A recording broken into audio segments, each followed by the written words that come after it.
الشكر على سيدنا ومولانا محمد وعلى آله وصحبه الذين طابت نفوسهم وصاغت قلوبهم فكانوا هم السعادة المنصورين. أما بعد، فقال الله تعالى عز وجل في كتابه الكريم وهو أصدق القائلين: أعوذ بالله من الشيطان الرجيم. يا أيها الناس إن وعد الله حق فلا تغرنكم الحياة الدنيا ولا يغرنكم بالله الغرور. Al-ayah. Sadaqallahul azim. Hadratal muhtaramin, para alim ulama, para kiai, para asatid, wabil khusus yang saya hormati Bapak Ketua DKM Masjid Jami Darut Taubah Al-Mukarram, Bapak Haji Fathul Anas berserta keluarga, para asatid yang hadir diantaranya Al-Mukarram Ustadz Haji Dedi Safarwadi, Bapak Haji Muhammad Yusuf, dan Ustadz Ubaidillah, para asatid yang saya tidak sebutkan satu persatu namanya, namun tidak mengurangi ta'zim pribadi saya, para tokoh dan sesepuh masyarakat, bapak-bapak, ibu-ibu, hadirin hadirat jamaah yang mudah-mudahan di waktu subuh ini diharapkan selalu diberikan sehat walafiat, diberikan panjang umur, sukses selalu dalam meraih rezeki yang halal, terhindar dari segala macam musibah, dirahmati dan dimuliakan oleh Allah Subhanahu wa ta'ala. Bapak Ibu yang saya hormati, kajian kita masih membahas mengenai sifat qudrah Allah Maha Kuasa. Sebelum diteruskan kajian ini, mari kita awali dengan membaca surat Al-Fatihah sebagai tabarukan. Mudah-mudahan kajian ini manfaat bil qabul wa tamikul sul wal ma'mul wa ila hadratir rasul wa niyatil qabul ila hadratin Nabi Mustafa Rasulullah sallallahu alaihi wasallam wa alihi wa azwajihi wa dzurriyyatihi wa ahli baitihil kiram, summa ila hadratis sayyidina wa maulana Syekh Abdul Qadir Al-Jailani qaddasallahu sirah, ila hadratis sayyidina al-Imam Abu Abdullah Muhammad bin Yusuf As-Sanusi At-Talimisani Al-Afriki, ila hadratis sayyidina al-Imam Syekh Ibrahim bin Muhammad Al-Bayjuri, ila hadratis sayyidina Syekh Nawawi bin Umar At-Tanadra Al-Jawi.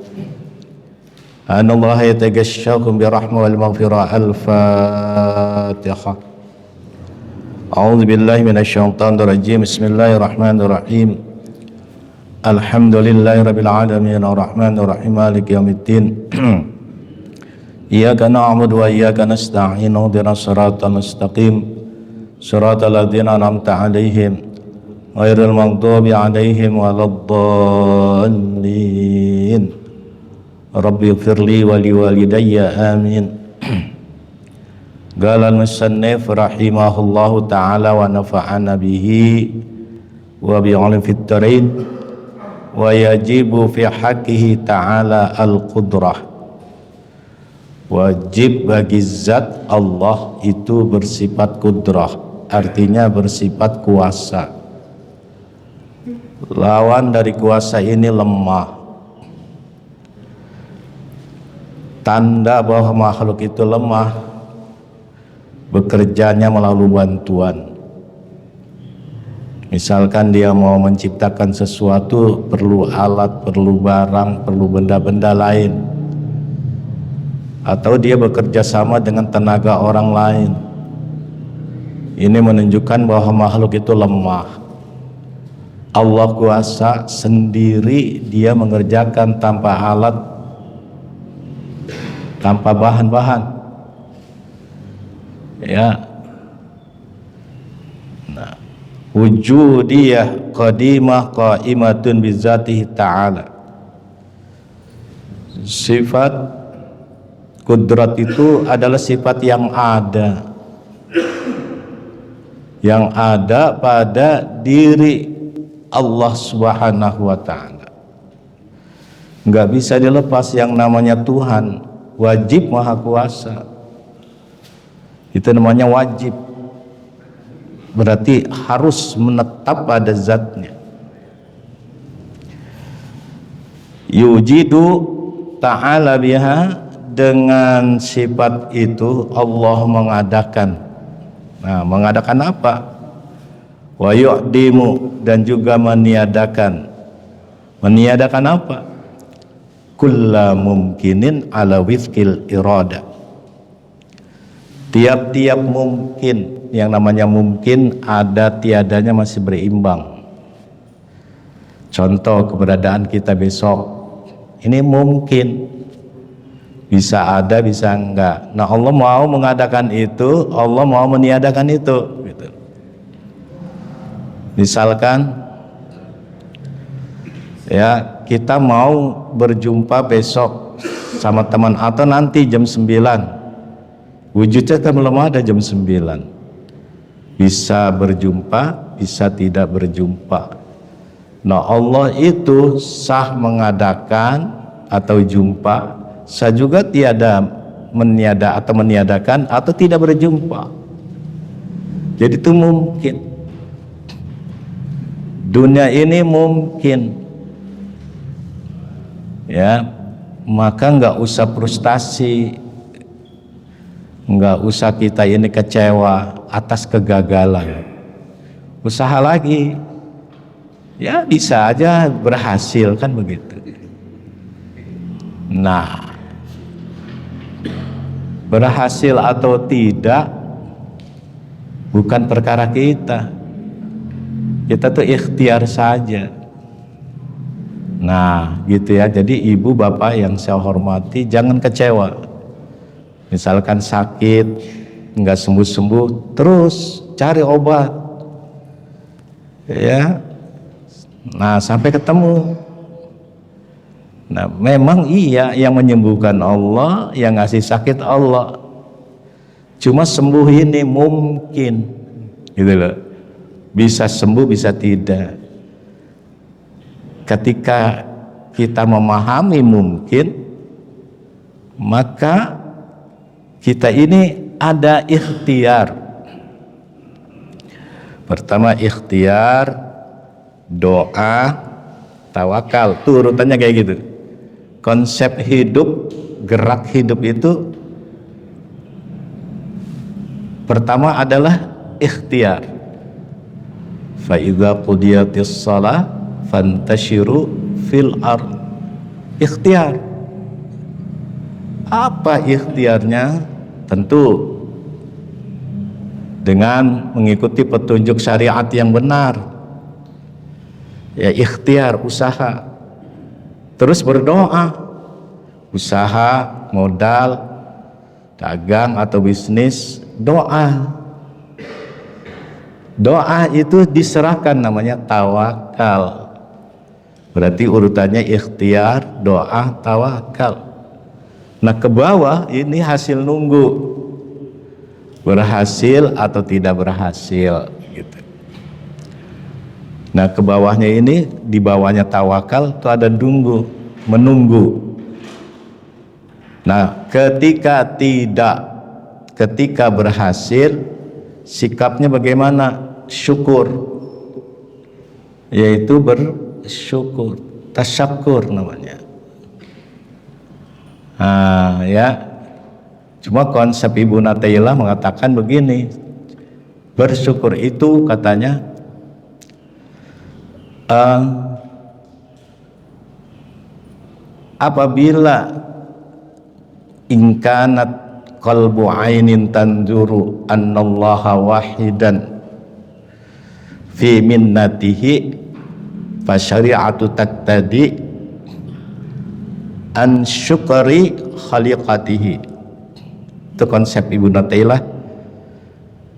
Bersyukur itu hanya adalah kamu melihat bahwa Allah itu esa memberikan sesuatu kepada diri kita. Minnah itu pemberian, baik masalah rezeki, kesehatan, kekuasaan, kedudukan, apa yang telah diberikan, minnatihi.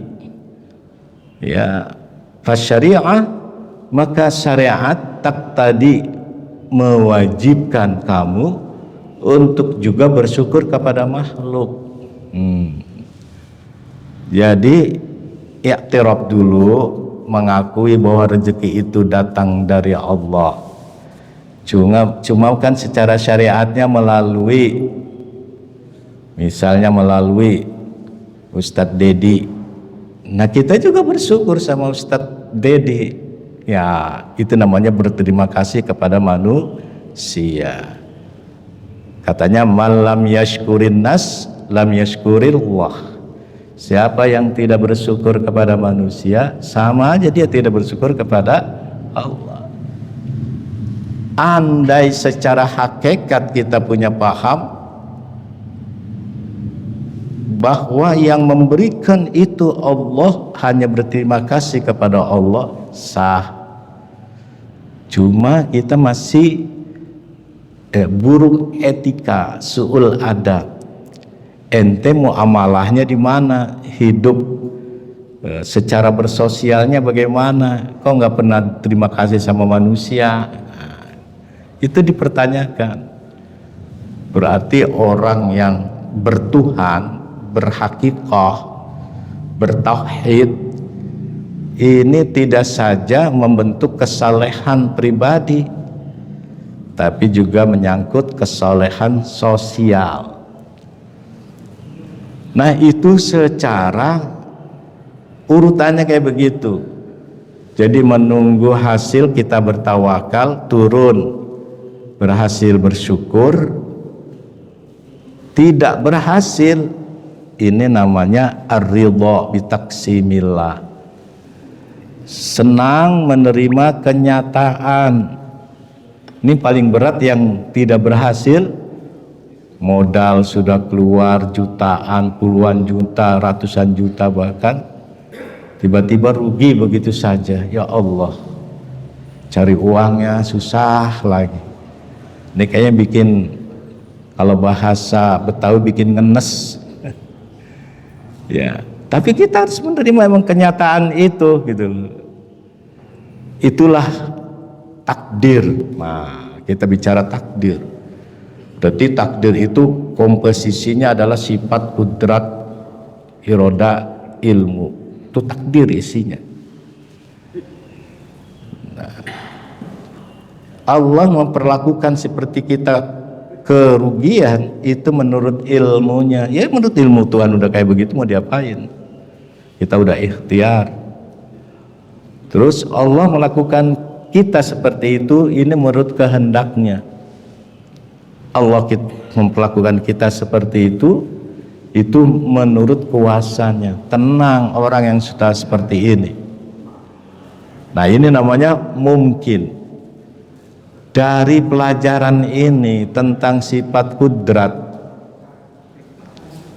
ya, ini yang disebut dengan mungkin. Bapak Ibu yang saya hormati, mungkin kalau bahasa Arab mim kaf nun, mungkinun. Sedangkan secara bahasa Indonesia kemungkinan. Nah, kemungkinan hidup ini mungkin, kemungkinan semua. Apa yang tidak mungkin? Yang tadinya kaya raya, ya tiba-tiba bangkrut jadi miskin. Ada nggak yang kayak begitu? Kemungkinan. maka lagi kaya, lagi enak. Jangan merasa dirinya paling besar, ya. Ketika kita lagi punya uang nih Pak, jangan bangga. Ketika kita ini lagi ngejabat kekuasaan, jangan bangga dengan kekuasaan. Zikrullah, banyaklah zikir, ingat kepada Allah. Hidup ini zikir, nggak ada lagi. Kalau bagi orang mukmin, hidup ini zikir. Ingat, dikasih nikmat yang begitu banyak, ingat, Masya Allah. Nih banyak orang gofilin. Apa tuh gofilin? Lalai. Ya, lalai ini kadang masuk, terus kadang-kadang disingkir dengan ingat, hilang lagi tuh lalai. Ada yang ingat terus, bagus tuh. Iya, kalau lagi ngaji begini nih ingat. Nah, keluar dari pengajian udah lagi lalai lagi. Di mana kelalaian itu akan muncul? Di saat kita berjumpa dengan manusia, termasuk kita jumpa sama istri, itu zikirnya udah hilang. Ya, padahal istri kita, anak kita, itu zikirnya udah hilang. Ketika kita ini keluar dari masjid ini, nimbrung sama jamaah, ngobrol bareng-bareng, udah nggak zikir lagi di situ. Nah, jadi setiap saat itu memang kita harus berzikir. Bahkan zikir itu dilakukan setiap tarik napas dan keluar napas. Ya, jadi dieksekusikan napas kita keluar selalu Allah, Allah. Minimal itu Allah, Allah. Ya kalau bagusnya subhanallah, subhanallah. Kalau bagus ya alhamdulillah, alhamdulillah. Allahu akbar, Allahu akbar. Ya, terserah zikir. La haula wala quwata illa billah, boleh. Nah, jadi jamaah kembali bahwa keadaan ini bersifat mungkin, maka dibalik keberadaan mungkin ini ada kuasa yang disebut dengan kudrat. Nah, kenapa disebut dengan mungkin? Karena manusia itu lemah. Sekali lagi lemah, tidak memiliki kekuasaan.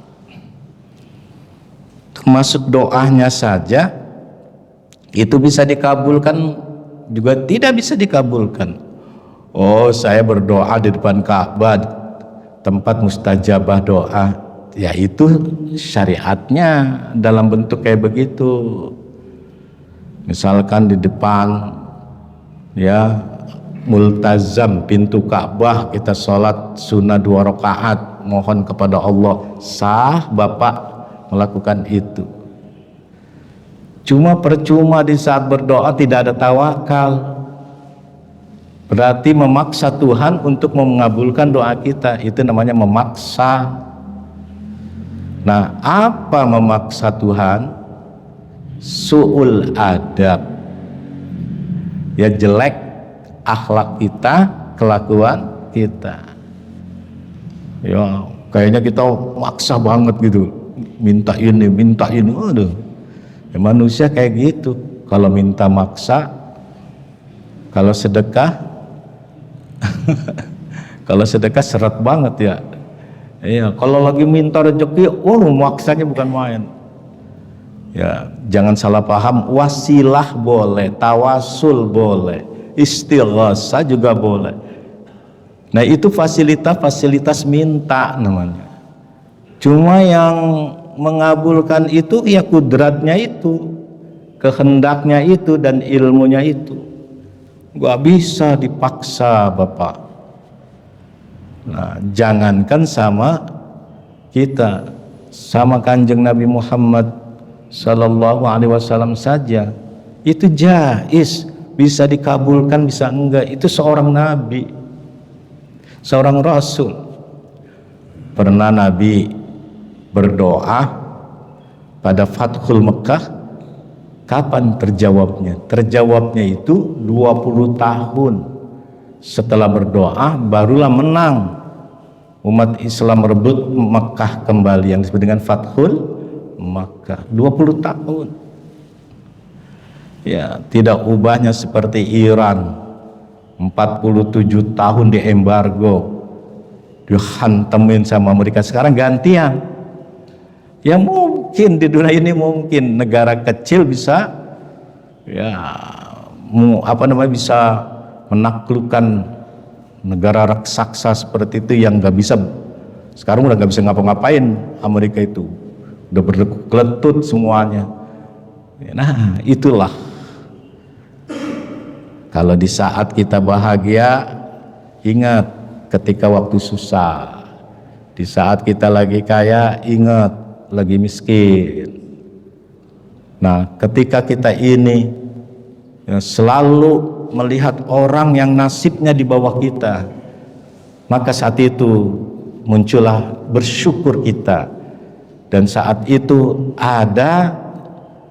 muncul sifat dermawan kita, karena tauhid itu berkaitannya dengan akhlak. Nah Bapak Ibu yang saya hormati, ala wifqil irada,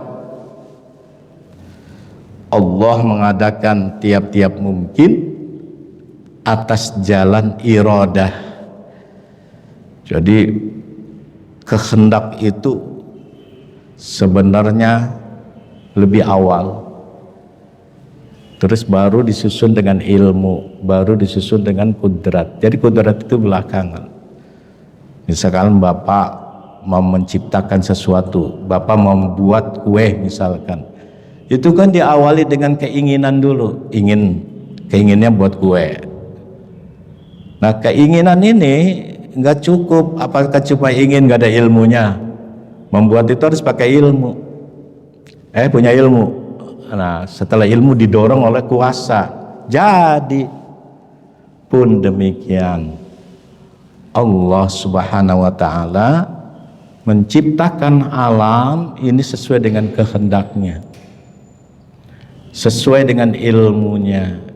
Kalau nggak punya ilmu, maka alam ini asal-asalan jadinya. Nah kalau dia misalkan tidak punya kehendak, maka keberadaan alam ini terpaksa munculnya. Di keberadaan alam ini ada hikmah di balik itu. Ya Allah, kalau kita talar ini setiap kejadian ini manfaatnya banyak sekali. Mendidik kita itu menjadi orang tawadhu, pendidik diri kita itu menjadi orang yang santun, tidak kasar. Masya Allah. Kenapa? Melihat keberadaan diri kita berhadapan langsung dengan Gusti Allah, ya, lihat melalui apanya? Melalui ciptaannya ini. Ciptaannya begitu luas, di sana ada kudrat, ada iradah, ada ilmu. Apa yang kita perlakukan ini kehendak Allah. Isi kantong kita termasuk hari ini sudah diketahui oleh Allah. Ya, nasib kita ke depan sudah diketahui oleh Allah. Dan kita ya nanti melakukan apa saja tidak bisa lepas dari kekuasaannya. Nah itulah makhluk. Nah di saat kita sadar itu, makhluk ini disebut dengan abdun. Apa abdun? Hamba. Berarti yang namanya hamba menghambakan diri kepada Allah, tidak menghambakan kepada yang lainnya.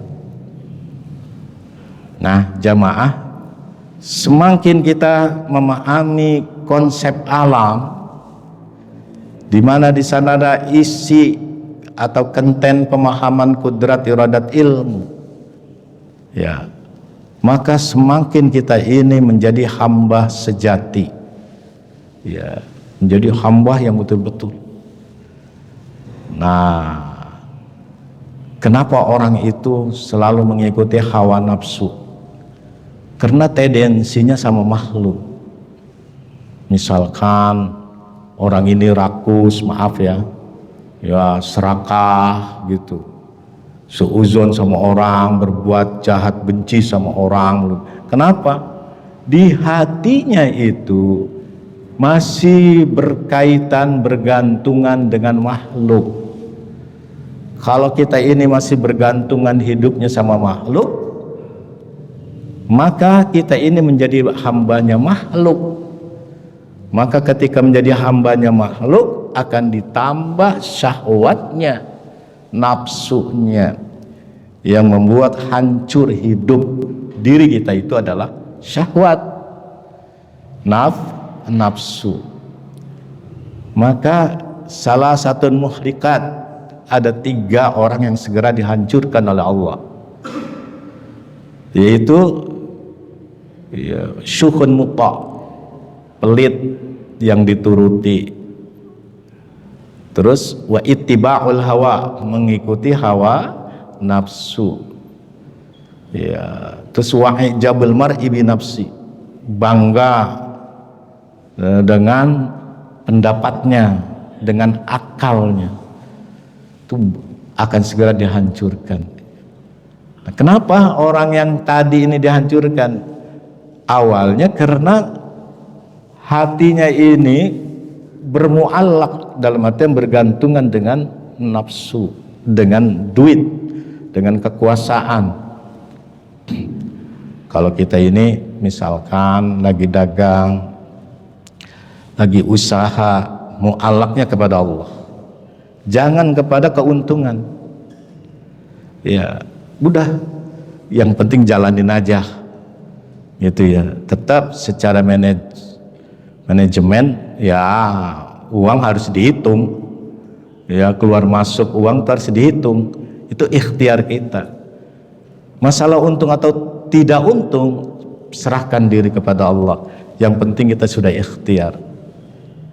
Insya Allah, kalau kita selalu banyak bertawakal, la razaqnakum kama yarzuqumut tayr. Insya Allah akan dikasih rezeki yang banyak, seperti Allah ngasih rezeki pada seekor burung. Bandingannya kita kalau masalah rezeki kayak burung. Iya, coba Bapak perhatikan, kalau burung keluar pagi-pagi, keluar dia cari makan, ya, sore dia pulang lagi tuh. Makanan itu bukan untuk diri dia sendiri, tapi untuk anak istrinya. Nah, bila mana burung itu yang perempuan sedang mau menetas, begitu dia cari sarangnya itu kita lihat bunder langsung. Ini siapa yang menciptakan? Kan gak ada hubungannya dengan manusia. Itulah tabiatnya makhluk seperti itu. Berdasarkan apa? Berdasarkan bahwa Allah Subhanahu wa ta'ala memberikan kepada makhluk, setiap makhluk, setiap tempatnya ada rezeki. Ya, jangan sampai kecewa dengan rezeki. Sebut, ya, sebut apanya? Isim, sifat fiilnya. Mana sifat fiilnya? Ya Fatah, ya Razzaq, ya Fatah, ya Razzaq. Terus kalau bisa sampai 1000. Ya Fatah, ya Razzaq, ya Fatah, ya Razzaq. Nih yang lagi dagang, ya Fatah, ya Razzaq. Yang lagi bisnis, ya Fatah, ya Razzaq. Yang lagi kerja, ya Fatah, ya Razzaq. Minta dibukakan jalan-jalan rezekinya. Insya Allah itu maujud. Insya Allah itu maujud. Ada itu di situ. Ya, orang yang gak zikir aja dikasih, apalagi yang zikir. Nah, Bapak, Ibu, ya, keyakinan saya seperti itu. Ya, karena saya memiliki satu pemikiran, masa iya orang ibadah nggak dikasih rezeki? Kita kan bekerja untuk Allah. Ya, masa nggak dikasih rezeki? Walaupun memang jais rezeki kita, ya. Pengertian jais ini kadar kita nggak sama, masalah rezeki berbeda-beda. Walaupun demikian, maklum saja dunia itu jifatun apa? Ad-dunya jifah. Saya baca dalam Hasyiah Al-Baijuri, dunia itu adalah bangkai yang menjijikkan. Nah, kalau bangkai bagaimana coba? Ya, ini kelihatannya hadis, tapi kayak seperti menyepelekan dunia. Nah, bolehkah dunia disepelekan? Tar dulu, jangan bilang boleh. Ya, dunia memang jifah, bangkai. Namun dunia ini bisa menjadi bunga yang bau, yang enak, yang harum apabila tujuan kita hidup di dunia ini mencari kebaikan. Misalkan punya uang, punya harta, hartanya digunakan untuk diwakafkan ke masjid, diwakafkan ke pesantren, ini jadi bustan, jadi kebun-kebun yang indah. Ad-dunya bustanun, nah berubah dia, yang tadinya ad-dunya jifatun. Bahkan ada hadis yang begitu sangat keras sekali, ad-dunya mal'unatun, dunia ini adalah terkutuk. Masya Allah, bisa nggak berubah mal'unat yang terkutuk ini menjadi hal yang mahmudah, yang dipuji? Bisa. Ya, katanya apabila rezeki yang diberikan oleh Allah Ta'ala itu digunakan untuk pengajian, digunakan untuk membangun masjid, membangun pesantren, disalurkan kepada yatim, du'afa, itu menjadi mahmudah. Kenapa? Ya, rezeki yang ada pada diri kita itu adalah amanatun, amanah, titipan. Yang namanya barang titipan gak selamanya kita simpen, pasti akan diambil. Nah, jamaah, pemahaman seperti ini bukan mengajarkan kita itu males. Bukan, jangan berarti kalau gitu kita nggak usah kerja lah, nggak usah dagang. Lebih parah pendapat yang kayak begitu. Iya, kita tetap ikhtiar gitu loh, cari yang baik-baik, ya, maka akan terhindar dari dunia itu bangkai, dunia itu yang terlaknat. Nah, jadi berubah menjadi mahmudah. Nah, hadirin jamaah, ya, kemudian walaha sab'un ta'alluqat, bagi kudrat itu ada 7 ta'alluq. Ini saya menerangkan ini sangat hati-hati dan pelan-pelan, tidak terburu-buru. Mengapa? Karena riskan, banyak orang salah paham dengan kuasanya Allah. Ya, karena itu secara kerjanya kudrat itu ini ada 7. Ya, walaha ya sab'un ta'alluqatin, wahidun suluhiyun qadimun, satu suluhi qadim. Bentuk yang pertama ta'alluqnya adalah suluhi qadim. Suluhi qadim itu pantas-pantas saja. Misalkan Allah memberi kepada orang kafir kekayaan, ya pantas saja, nggak usah diprotes. Ya, Allah memberi kemiskinan bagi orang yang beriman, ya boleh-boleh aja. Atau terbalik, Allah memberikan kekayaan kepada orang mukmin, ya sah-sah aja, nggak ada tuntutan bagi Allah Ta'ala. Nah, sah nggak kita masuk neraka? Ya sah. Cuman kalau dibilang ya, saya udah bertobat di Mekah, sudah 7 kali umroh di sana, saya bertobat, ya itu usaha saja Bapak Ibu. Tapi yang menentukan surga nerakanya bukannya amal kita, bukan. Allah yang menentukan. Nah, jadi jangan pede dulu. Karena di sini adalah suluhiyun qadimun, layak, patut bagi qadim, bagi Allah Ta'ala. Sah kita ini dijebloskan ke neraka, sah. Sah kita ini dimasukkan ke dalam surga, ya sah. Enggak ada. Bagi Tuhan itu tidak ada paksaan. Inilah yang disebut dengan hak prerogatif, haknya Tuhan. Nah, kita harus paham ini. Sah enggak kita ini dikasih rezeki seperti orang kaya raya? Ya sah. Bisa enggak hari ini misalkan ya Ustadz Awaludin itu dikasih rezeki yang banyak, misalkan 10 miliar, alhamdulillah, tapi insya Allah nggak balik-balik lagi ke masjid ini, enggak gitu, jalan-jalan terus. Orang kan kalau banyak uang kan jalan-jalan terus, bisa aja begitu. Nah, jadi jamaah di balik itu jangan bicara hikmah dulu, kita belajar sahnya dulu, suluhi qadim itu. Ya, misalkan kita dikasih rezeki banyak, sah. Dikasih rezeki sedikit, ya sah. Ini suluhi qadim. Apa pengertian suluhi qadim? Wa huwa salahiyatuha fil azal lil ijad wal i'dam biha fi waqtil imkan.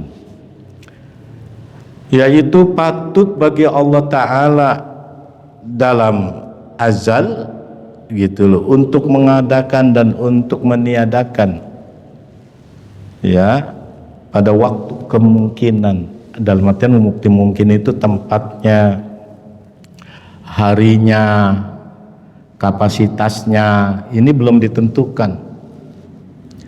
Tapi dalam fi'ilmillah, dalam ilmunya Allah Ta'ala, nih kita nih, ini semuanya fi ilmillah. Ke depan ini kita masih fi ilmillah. Apa fi ilmillah?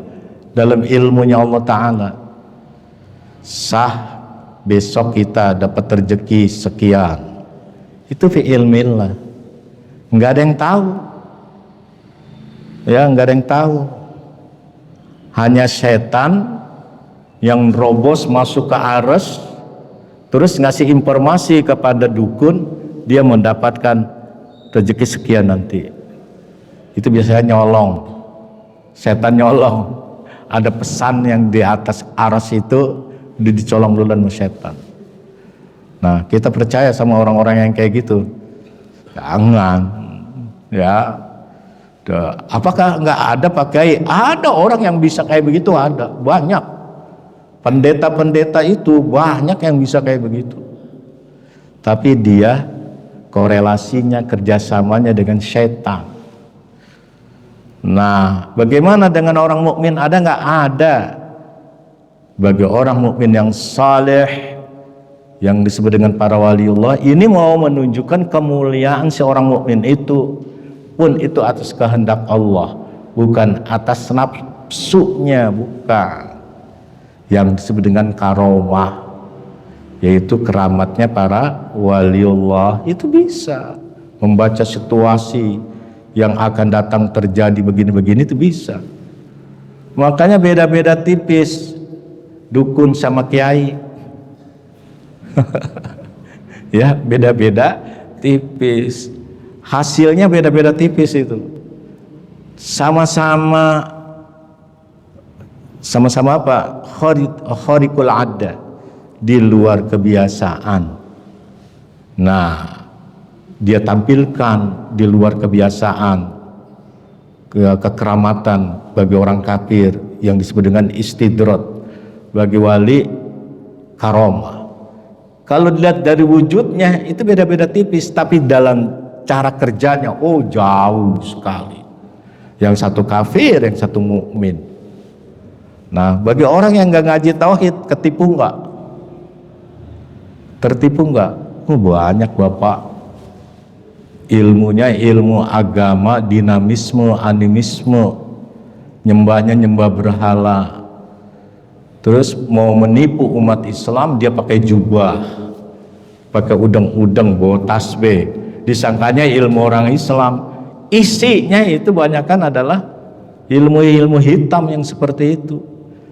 Nah, ini istidraj. Hati-hati, yang selamat itu tidak tertipu hanya orang belajar tauhid. Sekali lagi belajar tauhid. Jangan sampai lepas ini belajar tauhid agar imania kita mantap, tidak terpedaya, tidak tergoda, tertipu dengan keyakinan-keyakinan yang lain. Karena kajian seperti ini emang dikaji secara akal, itu emang dikaji. Ya bukan ngada-ngada, memang kajian yang real ini, ilmiah sekali. Ya maka Syekh Nawawi itu bukan orang gak ilmu, orang yang sangat ilmiah Syekh Nawawi itu. Iya, pengen gak ilmiah, ya beliau ini diundang di Universitas Al-Azhar Kairo 1890-an. Iya, saat itu bedah buku tauhid termasuk ini dikaji, dibahas, ditanya oleh masyaikh, yaitu Syekhul Akbar, guru-guru besar. Kalau kita sekarang profesor. Dia memiliki hujjah, memiliki argumen-argumen yang tepat sekali. Nah, berarti orang ilmiah ini. Nah, jamaah, semakin kita mengkaji tauhid ini, daya ilmiah kita ini semakin terbuka. Ya, semakin yang kita lihat adalah hal-hal yang real saja, nyata. Nah, Bapak Ibu yang saya hormati, berarti kajian kita ini masih dalam bentuk kudrat bersama ta'aluknya. Ta'aluknya baru satu yang dibahas, yaitu suluhi qadim. Insya Allah akan menyusul pada minggu yang akan datang masuk kepada tanzizil hadis. Ya, tanzizil hadis ini dibagi 3 lagi. Bertahap kita memahaminya, pelan-pelan, asal kita paham, jangan terburu-buru. Ya, karena kajian gini membongkar pikiran kita.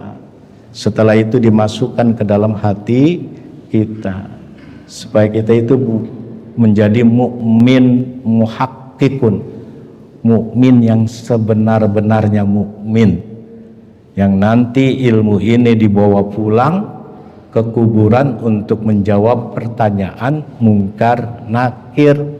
Man rabbuka, siapa Tuhanmu? Jawab Allahu Rabbi. Bilang Allah itu Bapak sudah punya dalil. Itu jangan masuk ke kuburan nggak punya dalil. Celaka kita di sana. Ya bisa kafir selama-lamanya. Nauzubillah min dzalik. Semoga kita ini terhindar dari bahaya kekufuran. Mudah-mudahan kita dijadikan umatnya Nabi Muhammad sallallahu alaihi wasallam, dan Nabi Muhammad mengakui diri kita sebagai umatnya. Ya, ini saja yang dapat saya sampaikan. Ada amanah. Banyak, ada 2 orang. Ibu Kang Sina, istri Bapak Muhammad Abdurrahman, sama Ibu Francisca, istri kakak saya. Sudah 43 hari di ICU. Iya, Ibu Francisca Farida. Istri kakak saya. Bapak-bapak, ibu-ibu, sebelum ditutup pengajian ini ada permohonan doa untuk kesembuhan jamaah kita, yaitu Ibu Kamsinah, istri dari Bapak Maman Abdurrahman, ya, yang saat ini masuk ya rumah sakit. Dengan doa Bapak Ibu, mudah-mudahan Allah akan menyembuhkan penyakitnya, diberikan sehat walafiat kembali, dan diberikan panjang umur. Pun demikian ada juga permintaan dari jamaah kita, mohon kesembuhannya untuk Ibu Francisca Farida, ya, istri Ustadz Khalis, kakaknya Pak Ustadz Dedi Saparwadi, yang saat ini di ruang ICU. Harapan kita sudah 3 hari ya beliau di ruang ICU. Mudah-mudahan Allah akan menyembuhkan penyakitnya, diberikan sehat walafiat, diberikan panjang umur bil qabul wa tamikul sul wal ma'mul ila hadratir rasul wa nital qabul nas'aluka ya Allah syifaan syari'atan al-fatihah. A'udzu billahi minasyaitonir rajim. Bismillahirrahmanirrahim. Alhamdulillahirabbil alamin. Ar-Rahmanir Rahim. Maliki yaumiddin. Iyyaka na'budu wa iyyaka nasta'in. Ihdinas siratal mustaqim. Siratal ladzina an'amta 'alaihim ghairil maghdubi 'alaihim waladdallin. Ya Hayyu ya Qayyum ya dzal jalali wal ikram. Allahumma shalli wa sallim wa barik ala sayidina Muhammad wa sallim tabarak wa ta'ala kulli sahabat Rasulillah ajma'in. Alhamdulillahirabbil alamin. Allahumma tawil a'marana was-sahhi ajsadana ونوّر قلوبنا وثبت إيماننا وأحسن أعمالنا ووسع أرزاقنا وإلى الخير قربنا وعن الشر أبعدنا وقضِ حوائجنا في الدين والدنيا والآخرة إنك على كل شيء قدير يا محول الأحوال حول الحال إلى أحسن الأحوال يا عزيز يا متعال يا رب العالمين. ربنا آتنا في الدنيا حسنة wa fil akhirati hasanatan wa qina adzabannar bi fadlika subhana rabbika izzati amma yasifun salamun alal mursalina walhamdulillahi rabbil alamin. Pun demikian kita doakan ibu yang memberikan sarapan pagi di pengajian ini insyaallah akan ditambah rezekinya, dimudahkan segala urusan rezekinya, diberikan ketenangan pikiran dan hatinya, dikuatkan Islam imannya. Ya terima kasih. Wallahul muwafiq ila muttariq. Assalamualaikum warahmatullahi wabarakatuh.